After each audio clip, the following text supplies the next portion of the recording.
पाई का हिसाब आपने चुकाना पड़ता है। और इस जैसे अभी आपको बताया कि पहले इस अज्ञानता में आपने कितनी गलती कर दी और कितने अपराध बन गए। कसाई तक का भी उदाहरण दे रखा है कि सदना नाम का कसाई था और वो भी अपने जॉब को छोड़ना नहीं चाहता था। कदे भूखा मर जाऊं मैं और क्या करूँगा। भगवान संतों का ज्ञान सुना पर संत से मिला सदना और प्रभावित हुआ, सारी बातों को स्वीकार किया, लेकिन रोजी रोटी फिर अड़ गई आगे। संत परमात्मा स्वयं आते हैं साधु रूप बना के अपनी प्यारी आत्माओं को सतमार्ग बताते हैं। कबीर परमेश्वर आते हैं, साधु रूप में बैठे थे।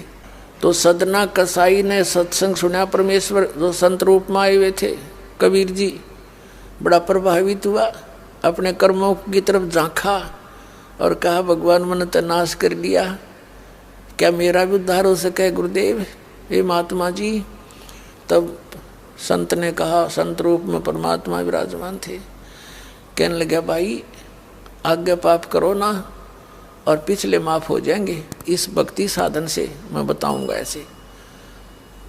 वो कहने लगा जी, परमात्मा ने पूछा तू कौन है भाई, कि मैं कसाई हूँ जी, मैं कसाई हूँ, कसाई सदना कसाई, सदना नाम मेरा सदना नाम है, क्या मेरा मुझ पापी का भी उद्धार हो सकता है। परमात्मा ने कहा भाई होगा, कति हो जाएगा, पर बेटा आज्ञा ना करिए। कहने लगा जी क्यों कर बात बनेगी, और तो कोई साधन नहीं रोजी रोटी का।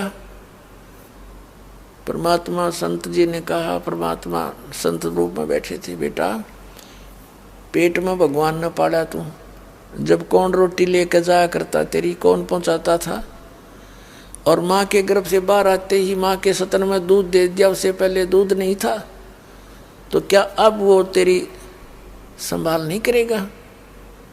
लेकिन ये तो एक हमने औपचारिकता सी बातें लगती हैं, क्योंकि हम दूसरे रंग में रंगे हुए। कहने लगा जी मेरा तो काम ना चले, बालक भूखे मर जाएंगे, मेरा तो और कोई काम नहीं, मैं तो नौकर हूँ एक कसाई का, और मन्नत यू काम करना पड़ेगा। तो परमात्मा ने सोची भाई ये तो सारे बांध रखे काल ने। कहा, परमात्मा ने कहा बेटा इसने छोड़ दे तू। तो सदना कसाई कहने लगा महाराज ये कुकर छोड़ो, भूखे मर जाएंगे, बालक नाम लेना चाहे उठे नहीं, मेरा उद्धार कर दो गुरुदेव, उद्धार कर दो, मैं तो कति नरक में गया। परमात्मा बोले भाई नो दोनों बात क्यों करोगी मेरे। फिर परमेश्वर ने सोचा चल भाई चाकस होती है इसकी तो बहुत जबरदस्त इच्छा भगवान में। तो मालिक ने कहा ठीक है बेटा तू न्यों करिए, एक अपना लिमिट बना ले कि इससे ज़्यादा नहीं बकरे काटेगा, जितनी तू ज़्यादा से ज़्यादा बना ले, पर रही है वचन पे। अब सदना बोला जी ठीक है। उसने सोचा रोज के 5-4 काटने पड़े हैं, हम बेईमान से। कहने लगा अब जी 100 तो ज़्यादा नहीं काटूंगा डेली। परमात्मा बोले अच्छा भाई जाता ठीक है बेटा, देख रही है वचन पे, अकजी पक्का हूँ मैं वचन का। चला गया। अब क्या हुआ कि उस शहर में राजा की लड़की का ब्याह हो गया, बारात आ गई, और उसमें बकरे दारू चल रहे। मुसलमान बादशाह था, मतलब मांस तो आम खाते हैं, दारू शराब तो नहीं होगी खैर। अब उसके सदना के मालिक ने आदेश दिया कि सदना बड़ा ऑर्डर आएगा उससे, और भाई ला दिए बकरे ला कर रख दिए 20। अब 20 काट दिए सदना ने। फिर डिमांड आएगी 20 की, और कहने का भाव ये है कि 100 के 100 बकरे कट गए। और सदना ने सोचा हे भगवान कति पूरी बात बनी, हे भगवान आपने प्रण भी आपने रखा, मेरी तो प्रतिज्ञा भी आपने रखी, मांझ दो के हथियार धर दिए, अकरेगी इज्जत आज तक कति नाश हो गया था। इतने में परमात्मा ने क्या किया, एक बहुत बड़े व्यापारी का रूप बना के पहुंच गया सदना के मालिक के पास। और कहा भाई मैंने ऐसे ऐसे कांटेक्ट करना, एग्रीमेंट करना तेरे से, रोज के 20, 30, 50 बकरे चाहिएंगे और मैं ऐसे आगे सप्लाई किया करता हूँ। तो बड़ा खुश हो गया वो सदना का मालिक कसाई, कहने लगा भाई ठीक है। और वो बोला जी बाकी एग्रीमेंट कराएंगे सवेरे ही, तो मैं थक रहा हूँ, भूख लग रही है कि मैं खाना खिलाओ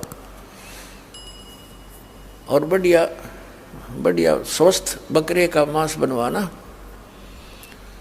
अब कसाई ने आदर किया नौकर के, सदना इधर आ। अब वो सदन कसाई आ गया, खां जी कि एक बकरा काट फटाफट। और बड़ा व्यापारी आया है, बड़ा एग्रीमेंट हो गया है, होएगा बड़ी बढ़िया अच्छा। और भोजन तैयार करा, भेज रसोई में। अब सदना के हाथ पैर फूल गए, क्या वाह बात बिगड़ गई भाई, तो ना बनी बात, आज तो प्रतिज्ञा भंग होएगी। अब उसने सोचा कि जब बकरा ना काटूंगा तो यो मालिक नौकरी तो निकाल लेगा, और जब बकरा काट दिया तो वचन भंग हो गया, मेरी तो बात बिगड़ गई दोनों तरफ से। तो उसने सोचा एक आदमी का भोजन बनेगा, तो उसने क्या सोचा कि बकरे के नड़े नड़े काट दूं अंडकोश, अब मेरा पर्ण भी रह जाएगा और भोजन भी बन जाएगा एक आदमी का। हथियार उठाया और बकरे के वो नड़े काटने चाहे, बकरा बुलवा दिया परमात्मा ने बोला सदना और देख भाई मर्यादा ना तोड़े, ना जाने कितनी बार तो तू बकरा बन दिया और मैं बना कसाई।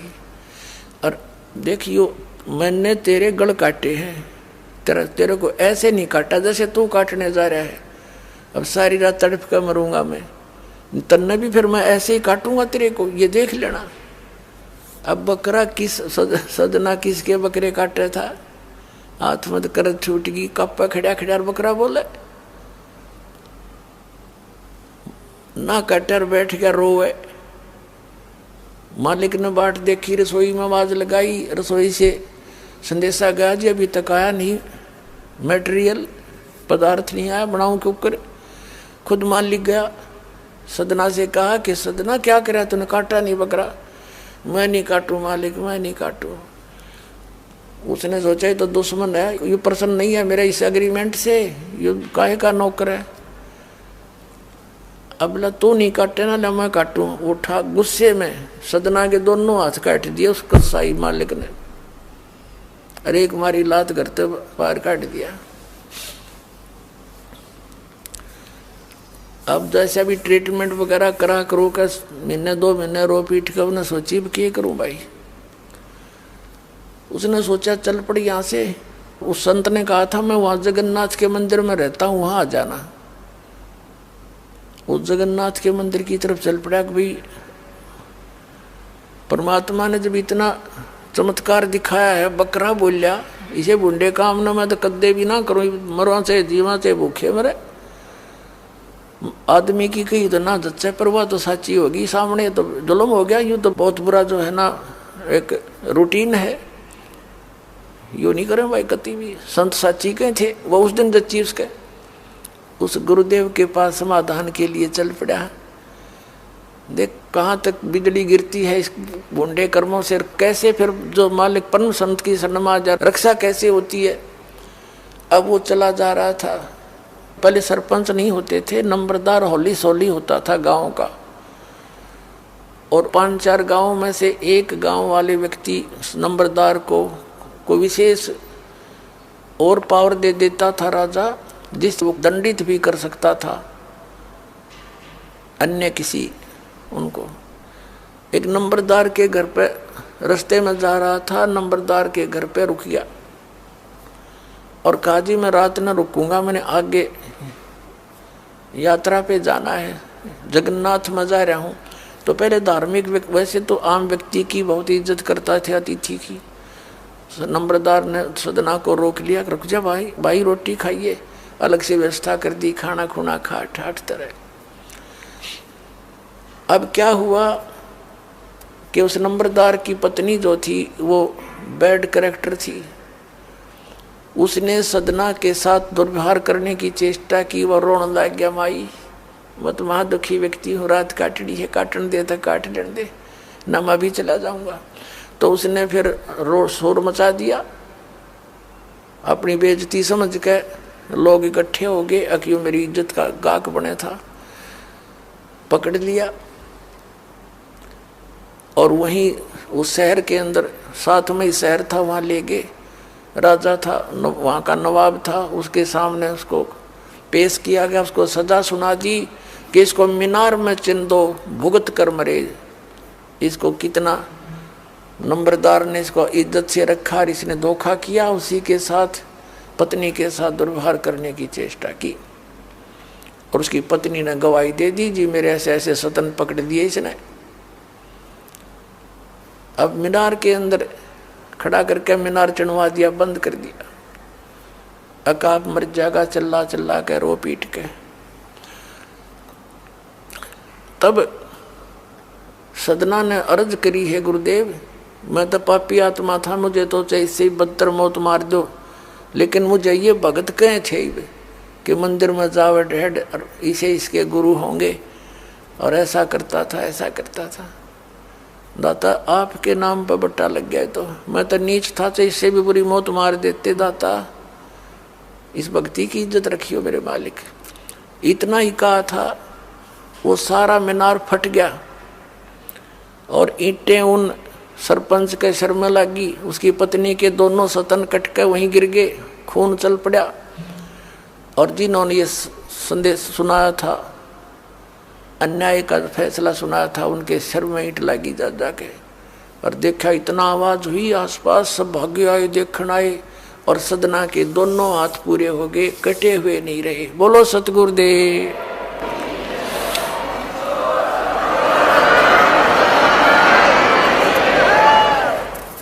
तो कहने का भाव ये पुण्यात्माओं, हम मर्यादा इतनी भारा मान रहे हैं जो भगवान के मार्ग पर चलने वाली, और उनसे ही लाभ होगा। भाई जो गुरु बचन पे डट गे, कट गे फंद 84 के, कट गे फंद 84 के, कट गे फंद 84 के। भाई जो गुरु बचन पे डट गे, कट गे फंद 84 के। वस्तु मिली ठोड़ की ठोड़, मिटगी मन पापी की दौड़। वस्तु मिली ठोड़ की ठोड़, मिटगी मन पापी की दौड़। भरम मिटे मथुरा काशी के, भरम मिटे मथुरा काशी के। भाई जो गुरु बचन पर डट गे, कट गे फंद 84 के। अब पुणात्माओं, सदना जैसे कसाई का उद्धार कर दिया उस परम पिता ने, तो आप का तो कहना है कि है जिस मार्ग पर लग जाओ, तो वही मार्ग, वही परमात्मा और वही ज्ञान, वो समाधान आज इस दास को दे रखा है उस दाता ने। इसका लाभ उठाओ, औरों को भी समझाओ सच से परि। इन पुस्तकों का PDF नीचे डिस्क्रिप्शन में दिया गया है।